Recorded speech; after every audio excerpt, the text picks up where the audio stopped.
Bonjour à tous. Aujourd'hui, nous allons voir la suite de la conception du boîtier relais. Donc, dans la vidéo précédente, nous avons conçu ensemble cette partie-là et nous allons continuer. Premièrement, ce qu'on va faire, c'est qu'on va renommer chaque partie qu'on a créée. La base du boîtier, les extrusions, les bords du relais, etc. Donc, ici, nous avons le body, donc c'est le corps principal, et après, nous avons toutes nos opérations. Alors, la première opération, c'était pad, ici. Donc c'était la base du boîtier. Donc je vais faire ici pad, clic droit, renommer, et je vais appeler ça base boîtier. Le pocket, c'est l'extrusion du boîtier. Donc là, je fais un clic droit, renommer, base, extrusion. Le pocket 001, c'était le passage de câble. Donc tout simplement, je fais un clic droit, renommer, et je vais l'appeler passage de câble. Et le dernier, ce sont les bords pour le relais. Je fais un clic droit, je vais le renommer bord relais. Comme ça, l'avantage c'est qu'on va mieux s'y retrouver si on doit faire des modifications plus tard. Donc là, on va faire des tranchées à ce niveau-là et à ce niveau-là. Donc je sélectionne cette face-là et je crée une nouvelle esquisse. Et ici, je vais créer deux petites tranchées. Je vais sélectionner l'outil carré et je vais faire un carré ici et un carré ici. Et par la même occasion, je vais en faire un ici et un ici. Je fais un clic droit pour quitter l'outil. Je vais prendre mon premier carré, je clique sur cette tranche-là, je prends l'outil vertical et je vais lui mettre une profondeur de 2 mm. Là, je fais OK. Au niveau de l'horizontale, je vais lui mettre 6 mm. Je vais sélectionner une arête extérieure. Clic droit pour quitter. Je sélectionne le point de mon arête extérieure et le point de mon arête de mon rectangle. Je clique sur vertical et je mets 0. L'autre rectangle qui est de l'autre côté, en fait, je vais faire les mêmes cotes. Mais au lieu de le faire manuellement, je vais vous montrer une façon beaucoup plus simple. Je sélectionne ce trait-là, je sélectionne ce trait-là, et j'appuie sur égal. Et comme ça, celui-ci sera la même cote. Je vais faire pareil pour mon vertical, et je fais égal. Voilà.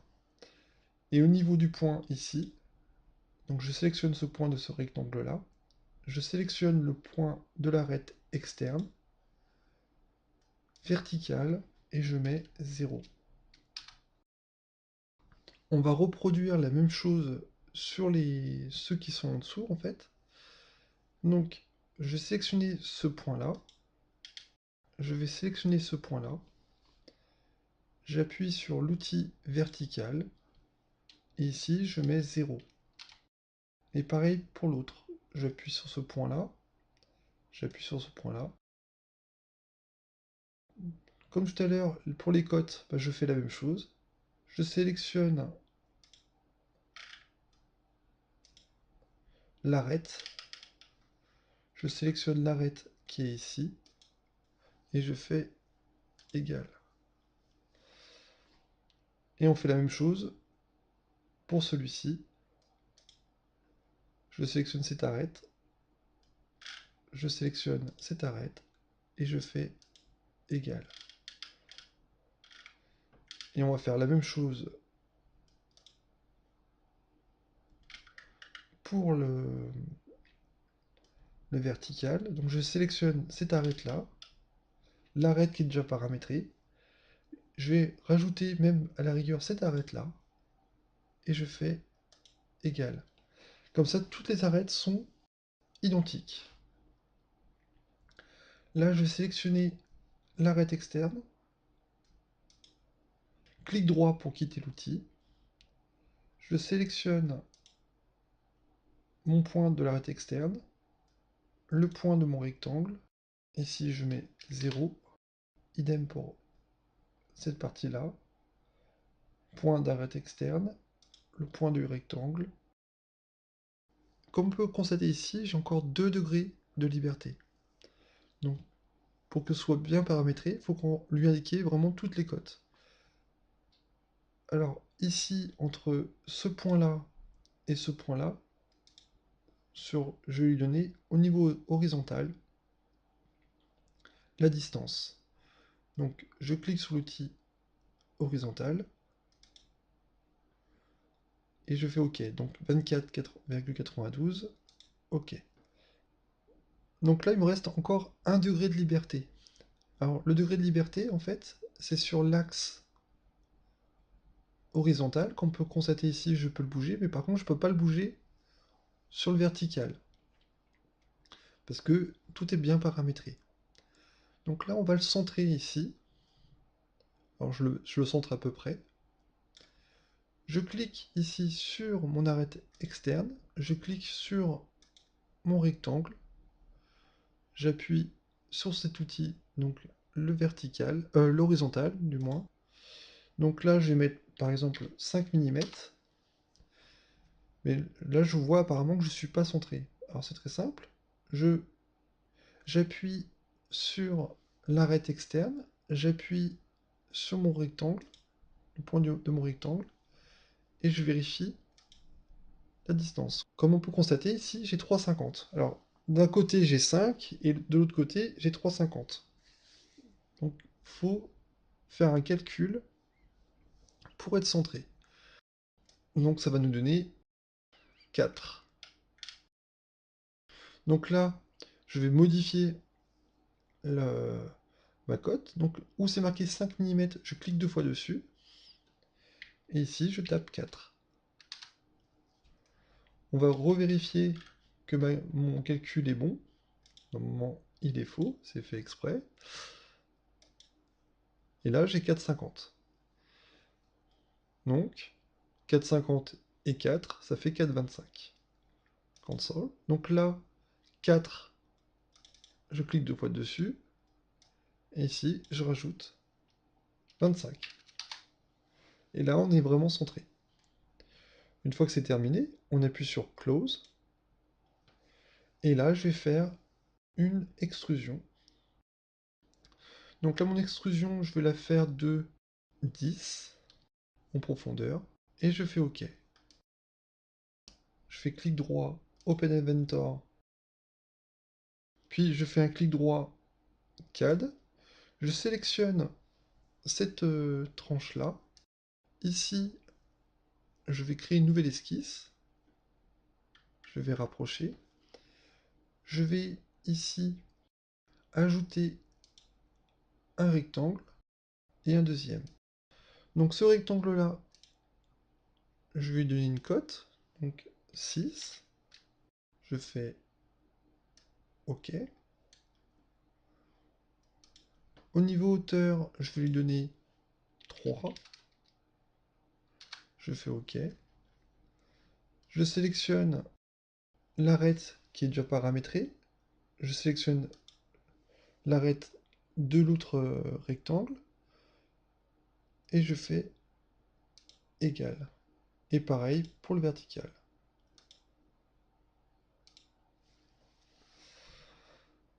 Donc, on a pu constater tout à l'heure, j'ai fait une profondeur de 10.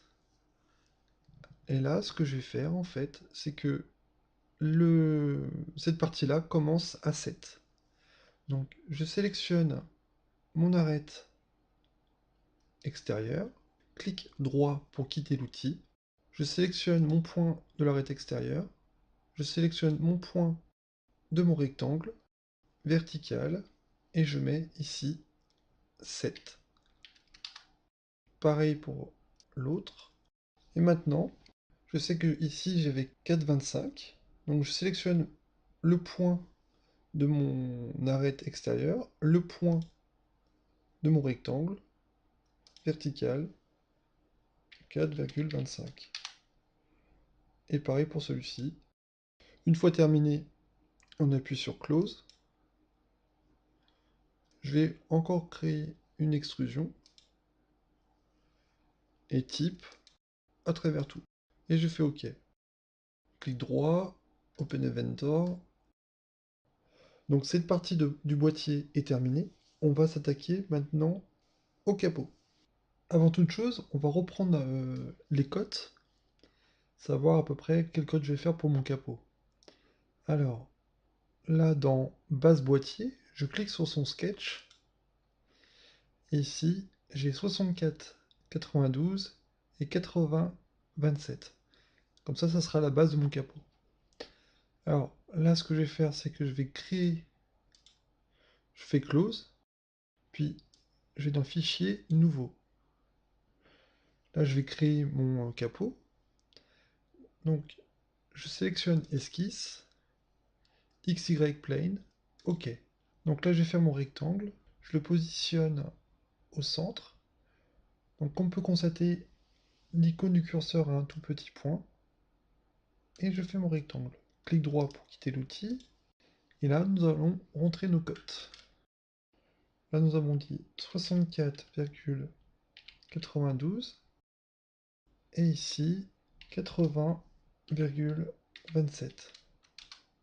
Voilà. Notre rectangle est paramétré. On fait Close. On va créer une protrusion. Et ma protrusion, je vais la faire de 3 mm. Je fais OK. Je vais sélectionner cette face-là. Je vais créer une esquisse dessus. Je vais créer mes petits ergots dessus. Donc je prends carré, je fais mes carrés, donc il en faut 4.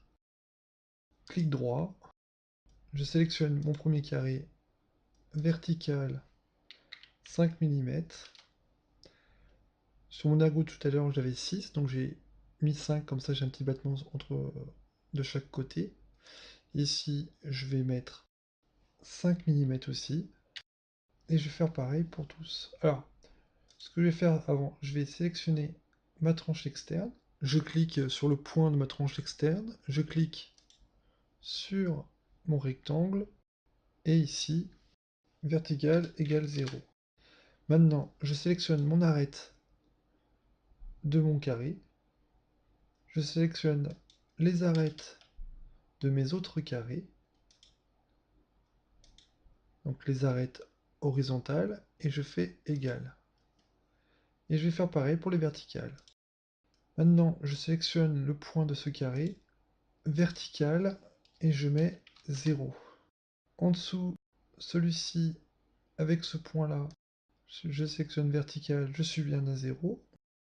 Et celui-ci et celui-ci, vertical, égale 0. Maintenant, ce qu'on va faire, c'est qu'on va les centrer. Je vais faire mon petit calcul mathématique. Ici, la paroi fait 3 mm. Le passage de câble 6,75. J'avais une distance entre le passage de câble et d'ergot à 4,25. Et sachant que là, j'ai 5 mm, donc ça va être au calcul. Donc je sélectionne ces deux points, je clique sur horizontal. On a dit 3 plus 6,75 plus 4,25 plus 0,5. Donc les 0,5, c'est pour compenser. Comme là j'ai 5 mm et sur ma tranchée fait 6, c'est pour centrer. Et je fais OK. Donc là, ici, j'ai 14,5. Et je vais faire pareil pour l'ensemble des carrés. Une fois rentrer tous ces paramètres. Comme on peut constater, ici j'ai aucune liberté, donc tout est sous contrainte. Je fais close, et ici je vais faire ma protrusion. Donc je vais faire ma protrusion à 9 mm, et je fais OK. Maintenant, je vais sélectionner cette face-là, je crée une nouvelle esquisse, je vais créer un petit carré, clic droit pour quitter l'outil, je lui donne la cote horizontale 3 mm, et en vertical, je lui donne 7,5. Je sélectionne mon arête externe, je me rapproche, et en vertical ici, égale 0. Tout est paramétré. De l'autre côté, je fais aussi un carré, avec les mêmes cotes.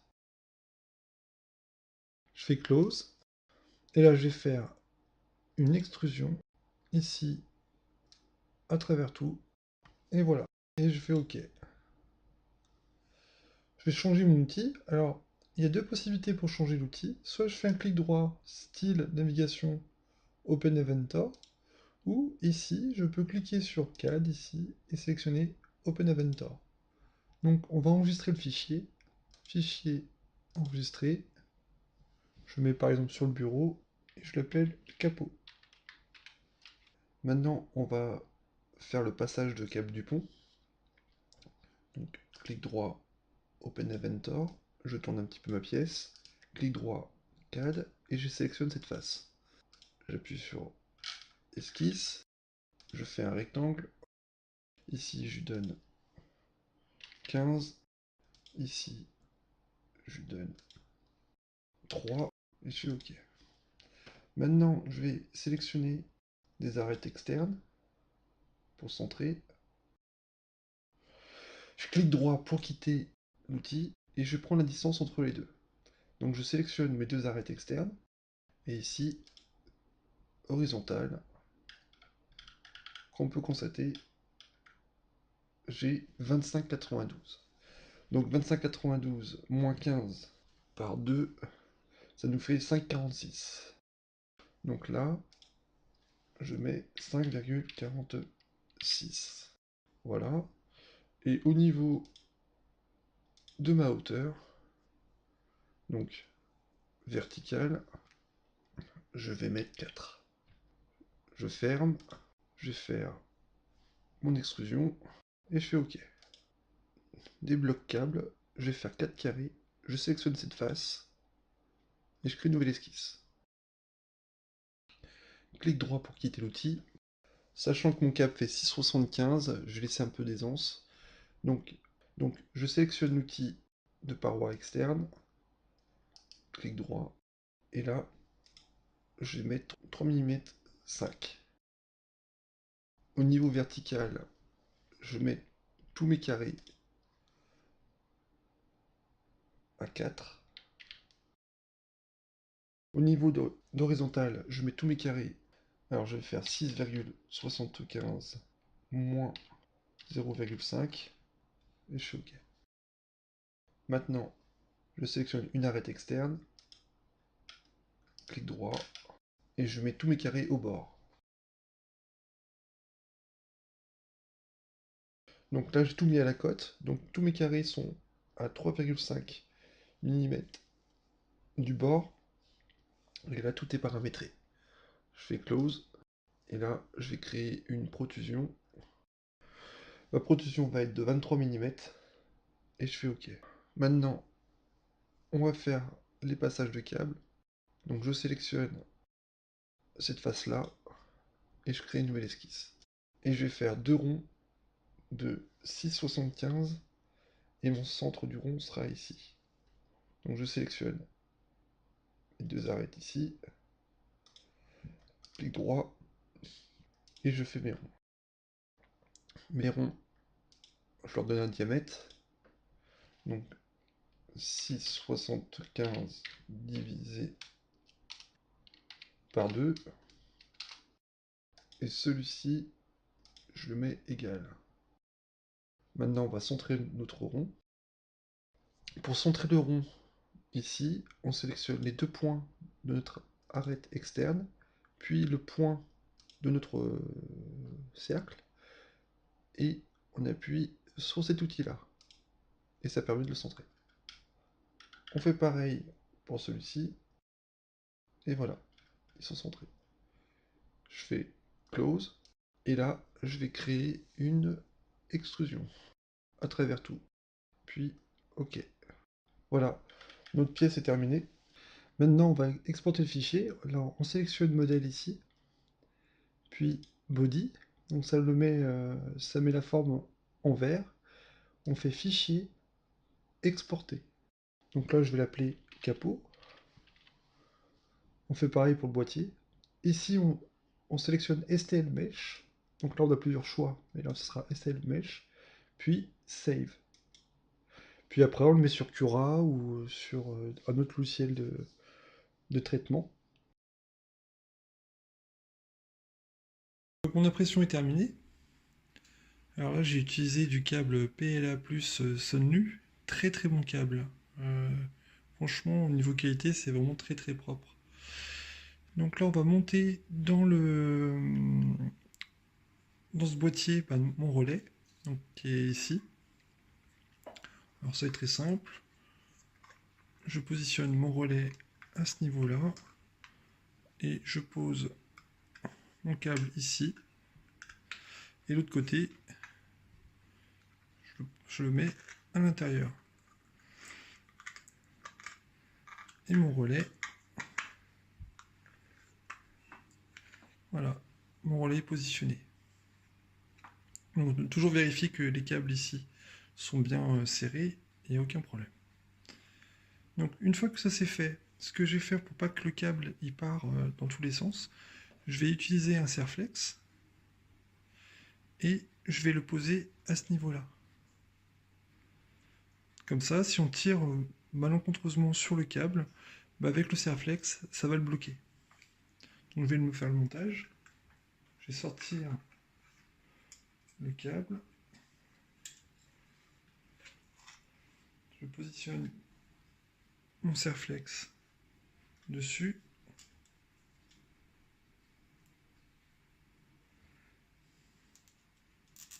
Voilà. Je repositionne mon câble comme ceci. Et là, je vais serrer. Donc, il faut que le bout du serflex soit contre la paroi ici.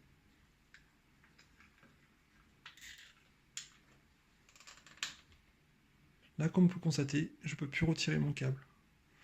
Ici, on va couper le surplus de serflex.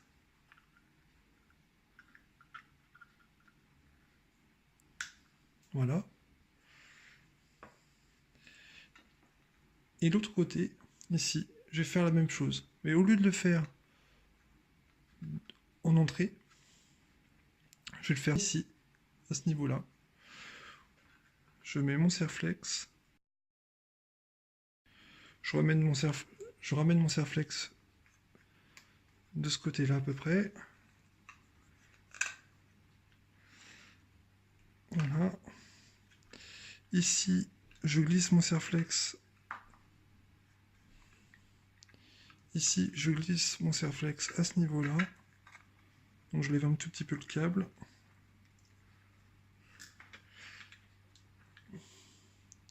Puis je serre.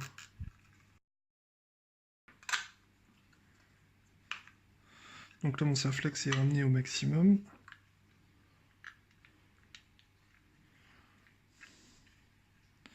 Voilà. Et là, je serre mon serflex.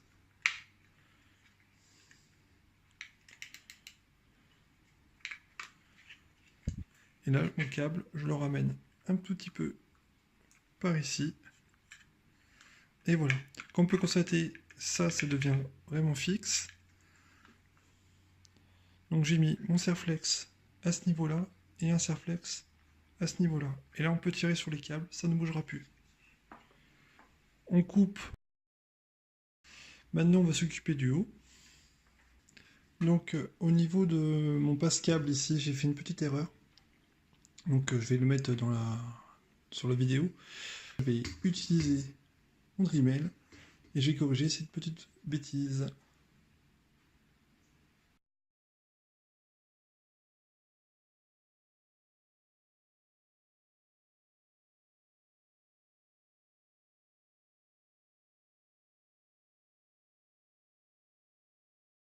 Maintenant j'ai corrigé mon problème, je vais passer les câbles. Alors le trou je l'ai fait un peu juste. Dans tous les cas, dans la description, je mettrai le fichier corrigé. Mais rien ne vous empêche de vous amuser à le modifier. Alors là j'ai cassé une patte. Zut.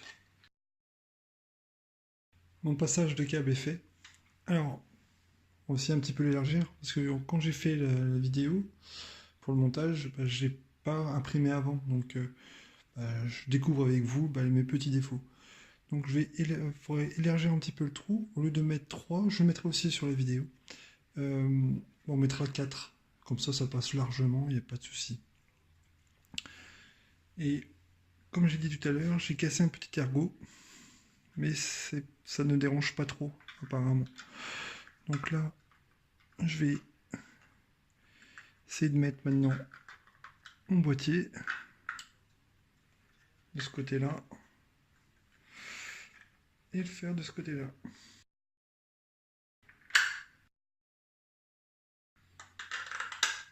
Et voilà.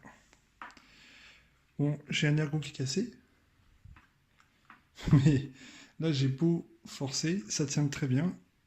Et mon bloc câble fait son office aussi. Donc là, voilà mon boîtier. Donc même si l'ergot ici casse, c'est pas trop grave parce que la partie qui est ici maintient le boîtier. J'avais fait des ergots par sécurité, mais en fait, tout compte fait, on n'avait pas forcément besoin. Bon, puis l'avantage aussi, c'est les ergots de l'autre côté, fait le maintien et ceux-là sont pas cassés. Et voilà, mon boîtier est fabriqué. Il manque plus que le recablage sur le Raspberry et c'est fini.